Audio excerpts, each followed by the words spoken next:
good morning, Mr. McKinley. Good morning, Harriet. Bring in your book and the mail. Yes, Mr. McKinley.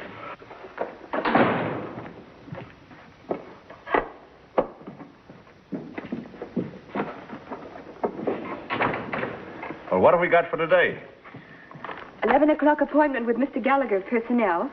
1 o'clock luncheon with the representatives of the Blakeborough Paper Company. I'd like some coffee, dear. Yes, Mr. McKinley. Then there's your tailor, the barber, the man about those shirts you ordered. And don't forget your pills.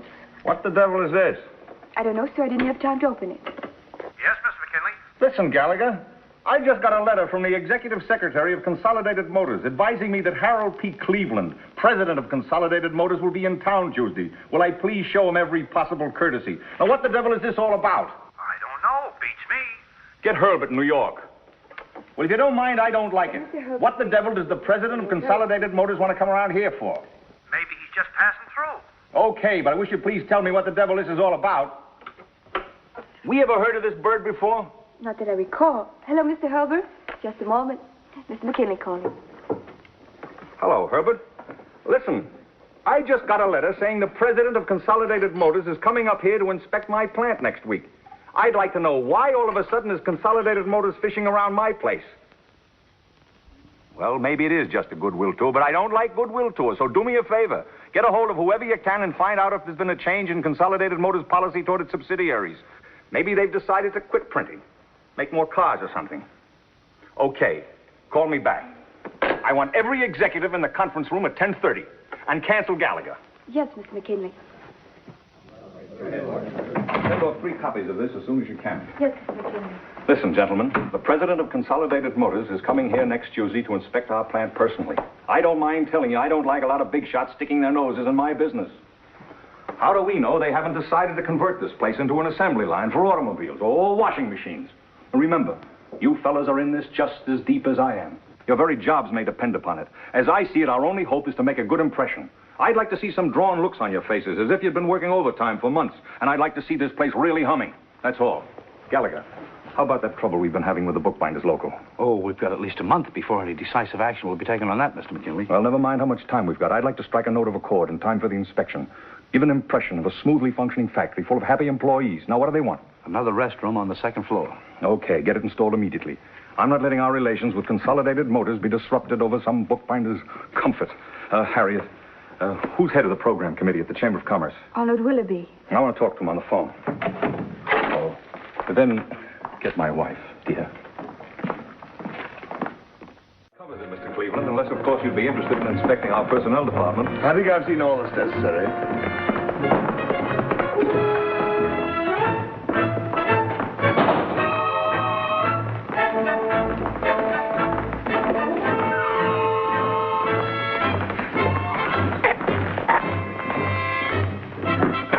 Here we are, Mr. Cleveland. This is our conference room. What's the matter? Come in, gentlemen. Well, I'll be, Do you know who that was? Well, sure, the president of Consolidated Motors. The president of Consolidated Motors, my hind foot. That was John Hodges. Who? John Hodges of our hand press department. My girl's grandfather. Your girl's what? Grandfather. Didn't you see him wink at me? Why, certainly not. What are you talking about? About John Hodges. You know, the old guy who came in the other day and asked us the name of the president of Consolidated Motors. Yes, but what about him? That's him in there. Only everybody thinks he's the president of Consolidated Motors. Really, Elliot, you ought to see a doctor or something. Why in the world would an important man like Mr. McKinley be wasting his time with somebody from his own hand press department? Sometimes, Elliot, you're a very stupid man. Gentlemen, I'll tell you why I wanted to visit your plant. As a young man, I had great admiration for the art of printing. I still have that feeling. But in all frankness, I must tell you that I've been keenly disappointed with what I've seen here today. Well, you've got this place running like an automobile factory, and that's downright foolish. Not one single white-haired man did I see on the job. Where, I ask myself, where are those men? Those artisans? Yes, those artists whose love of their craft has been handed down from generation to generation. Got that, Harriet? Yes, sir. Now, I know it's the policy of Consolidated Motors not to hire people 65 years of age or over. Perhaps the labor technique of putting an automobile together requires youth rather than experience. But for the life of me, I don't see how such an asinine policy, and I use the word asinine advisedly, can apply to the art of printing. My suggestion, Mr. McKinley, is that you forget about the age requirements of our assembly lines and bring back the experienced craftsmen who honor your trade immediately. Harriet, take a memo to all our executives. As of today, our employment policy is no longer governed by the 65-year age level. All employees who have been retired for that reason during the past year are to be notified immediately that their jobs are open, provided they wish to return to work. Thank you, gentlemen. Now, if you'll excuse me, I have a train to catch. But, Mr. Cleveland, you can't leave just yet. I've arranged a luncheon in your honor at the Chamber of Commerce. What? And I've even taken the liberty of engaging a suite for you at the Commodore. And my wife is expecting you for dinner tonight. I'd never live it down if you didn't show up.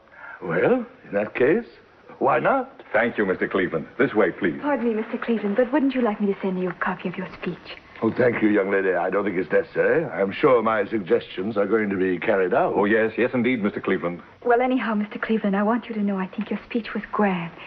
I felt real honored just to hear it. Oh, no, my dear. It's I who've been honored. Good day.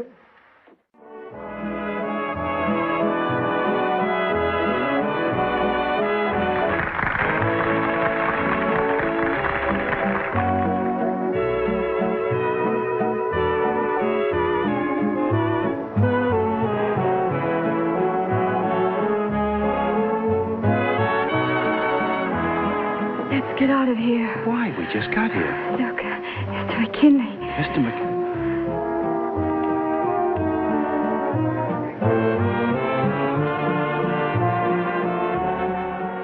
Listen, don't give me that he wanted to talk business routine. Funny, but every time I want to talk business, you're always too busy. But it's true, Mr. McKinley. You know, as a rule, I never mix business and pleasure. I only thought that Mr. Gallagher and I could take some of the office burdens off your shoulders. Office burdens? well, that's a new one. And another thing. Since when do you have to dress up like that for a business conference? Okay. Tell Gallagher I'll take up this matter with him in the morning. Good night.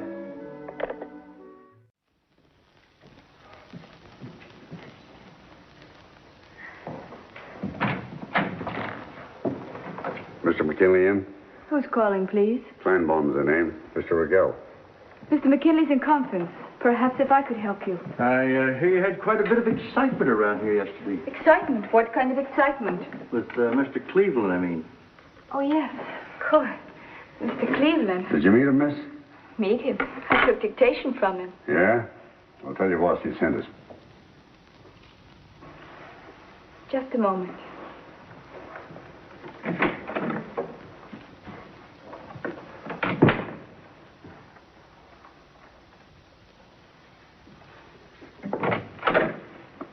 Mr. McKinley will see you now. Thank you, miss.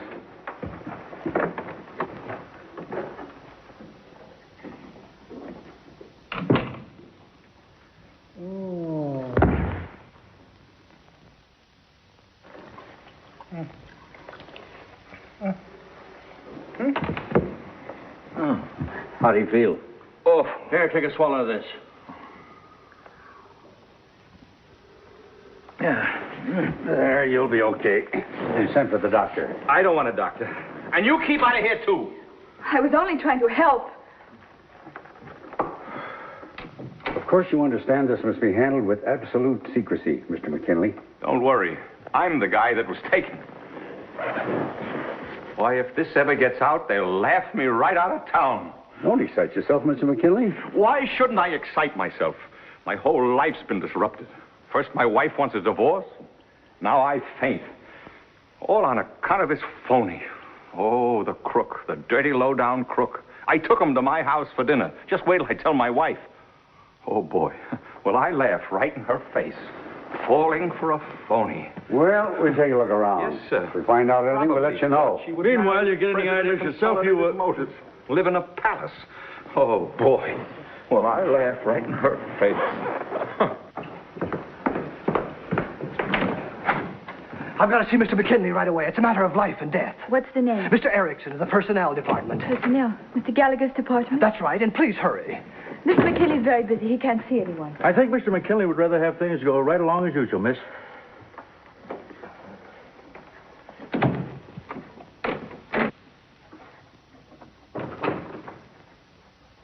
Mr. Erickson of the Personnel Department to see you, Mr. McKinley. Who the devil is Mr. Erickson of the Personnel Department? I assure you I haven't the faintest idea, Mr. McKinley. Only he says it's extremely urgent. Oh, he does he? Really, Mr. McKinley, I'm only trying... Okay, send him in. Why not? The more the merrier.